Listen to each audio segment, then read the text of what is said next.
नमस्ते, कैसे हैं आप लोग? 1 महीने बाद आपसे मुलाकात हो रही है और मुझे बहुत अच्छा लग रहा है। मैं स्वस्थ हूँ और उम्मीद करता हूँ आप लोग सभी लोग स्वस्थ होंगे। और पहले स्वास्थ्य, उसके बाद पढ़ाई, उसके बाद काम। और शुरू करने से पहले एक शेक्सपियर की लिखी हुई लाइन से शुरुआत करता हूँ। जितना दिखाते हो उससे अधिक तुम्हारे पास होना चाहिए।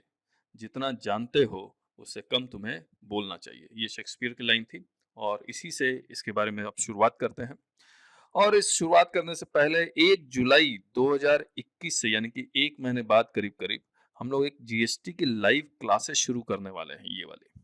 इसको ज़रूर से अटेंड कर लीजिएगा, जो भी आप जीएसटी अच्छा सीखना चाहते हैं। ऐसा जीएसटी मत सीखिए कि आज इनसे पढ़ा और फिर पता लगा यार बहुत सारी चीज़ें मुझे तो पता ही नहीं लगी और बहुत सारी चीज़ें छूट गई। तो ये 100 आवर्स की क्लासेस हैं और हमारी लिखी हुई बुक है उसके साथ।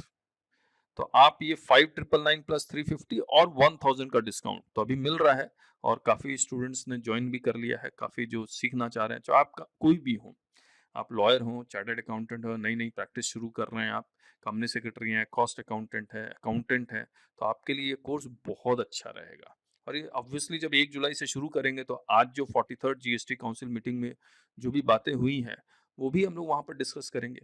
और ये जो मैं यूट्यूब में बताता हूँ उसमें डायरेक्ट बता देता हूँ, हाँ, ये कहा गया, लेकिन उसके पीछे का कारण क्या है, लॉजिक क्या है, वो तो बहुत सारे चीज़ों का समावेश होता है जिसके कारण ये डिसीजन लिया जाता है।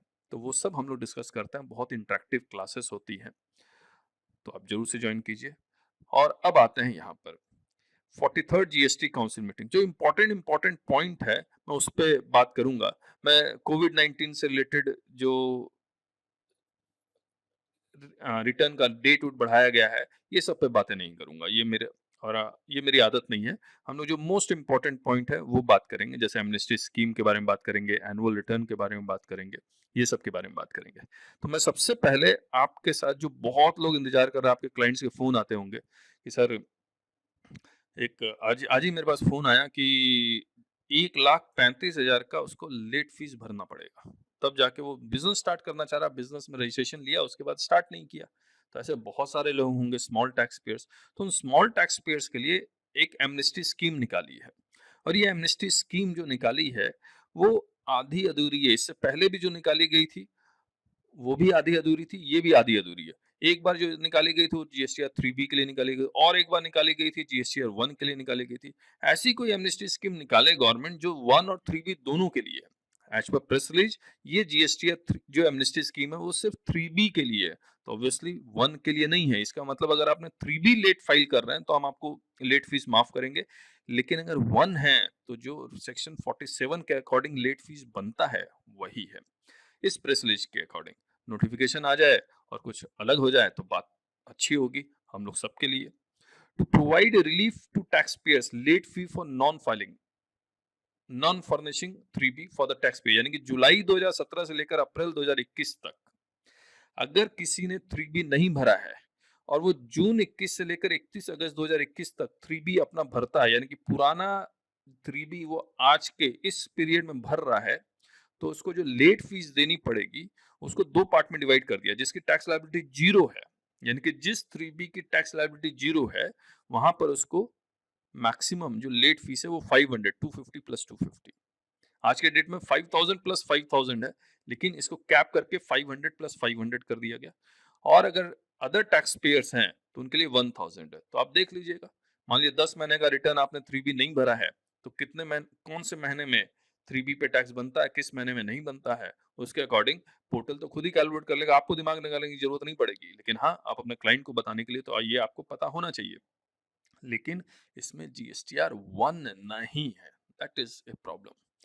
अब इन्होंने सेक्शन 47 में रैशनलाइजेशन किया और सेक्शन 47 में जो लेट फीस है, यानी कि फ्यूचर जो रिटर्न जो अब भरेंगे उसके लिए लेट फीस उन्होंने रैशनलाइज कर ठीक भी कहा कि एक साइकिल वाला और एक बीएमडब्ल्यू वाला, उसमें अब बीएमडब्ल्यू जो सौ करोड़ों रुपया कमा रहा है वो लेट फीस वो ज्यादा भर सकता है, जो साइकिल वाला है वो कम कमा रहा है तो उसको उसको लेट फीस कम देना चाहिए। यूनिफॉर्मिटी लेके आ गए। तो ऐसा यूनिफॉर्मिटी, ऐसी इक्वलिटी तो सही बात नहीं है। तो दे हैव चेंज्ड इट और ये change they have change for good, और ये दोनों के लिए 3B के लिए भी है और 1 के लिए भी है। उन्होंने लेट फीस कितनी कर दी, 500। तो for tax payers having nil tax liability in 3B और nil outward supply in 1, the late fee to be capped at 500। अगर नील है तो 500 और 500 प्लस 500 आप समझ लीजिए 1000 है। अनटिल अनलेस ये दोनों के लिए अगर 500 है तो बहुत अच्छी बात है, लेकिन लग नहीं रहा है। फिर भी for other tax payers, for taxpayers having aggregate turnover in preceding up to 1.5 crore, तो late fee to be cap to a maximum of 2000, तो अप टू 1.5 करोड़ 2000 है। और ये जो प्रीसीडिंग ईयर लिख रहे हैं, ये इसका मतलब जो 21-22 मतलब 20-21 का आपको टर्नओवर के बेसिस पे आपको 21-22 का होगा। एक बात और बता दूं, बहुत लोग पूछेंगे सर मैं तो दे चुका, तो दे चुके तो आप उसको आप मान लीजिए कि आपने अपनी श्रद्धा से दान में गवर्नमेंट को पैसे दे दिए हैं और गवर्नमेंट ने भी अपने श्रद्धा से आपके ऊपर खर्च भी कर दिए। वेलफेयर स्टेट है तो आपके ऊपर खर्च भी हो गया वो पैसा, तो इसलिए रिफंड मत मांगने की कोशिश कीजिएगा। ना गवर्नमेंट से मिलेगा ना किसी कोर्ट से मिलेगा।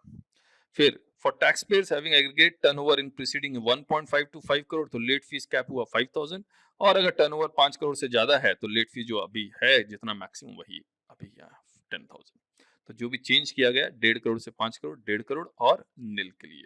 तो आप इसको याद करने के लिए 500, 2000, 5000, 10,000 इस तरह से। अब इन्होंने बाकी के लिए जीएसटीआर 4 के लिए मैक्सिमम कैप कर दिया, नील है तो 500, अगर नील नहीं है तो 2000। Sorry, the late fee for delay in furnishing of 4 by composition taxpayer to be 500 per return if tax liability is nil। हाँ ठीक है, nil है तो 500, tax liability है तो 2000। GSTR 7 के लिए reduced to 50 per day and to be capped at maximum 2000। All the above proposals to be made applicable for prospective tax period, यानी कि ये जब नोटिफिकेशन आएगा, मान लीजिए जुलाई में नोटिफिकेशन आता है, तो जुलाई के रिटर्न के लिए या अगस्त के रिटर्न के लिए इफेक्टिव होगा। नोटिफिकेशन एग्जैक्टली देखना होगा। उसके बाद है COVID related relief measures for tax payers, ये आप चेक कर लीजिएगा, इसमें मैं डिस्कस नहीं करना चाह रहा। मैं डिस्कस करना चाह रहा हूँ ये simplification of annual return for financial year 2021। अब ये जो 2021 का जो फाइनेंशियल ईयर में जहां पर क्लैरिटी नहीं थी कि सीए का ऑडिट जरूरी है या नहीं है, तो उन्होंने हटा दिया। Instead of getting it certified by chartered accountant, तो ये चेंज हो गया। तो अब ये तो फाइनेंस एक्ट से ही चेंज हो गया था, लेकिन वो 21-20 के लिए था। अब इन्होंने ये नोटिफिकेशन निकालेंगे या इसके लिए ऑर्डर निकालेंगे और यहाँ पर सीए से सर्टिफाई करवाने की जरूरत नहीं पड़ेगी। और बाकी ऑप्शनल जो पहले चल रहा था वैसे ही करेंगे। Form 99A for 2021 to be optional for tax payers having aggregate turnover of 2 crore. Optional का मतलब आप भरे या ना भरे, इससे कोई फर्क नहीं पड़ता, लेकिन मान लिया जाएगा भरा जा चुका है।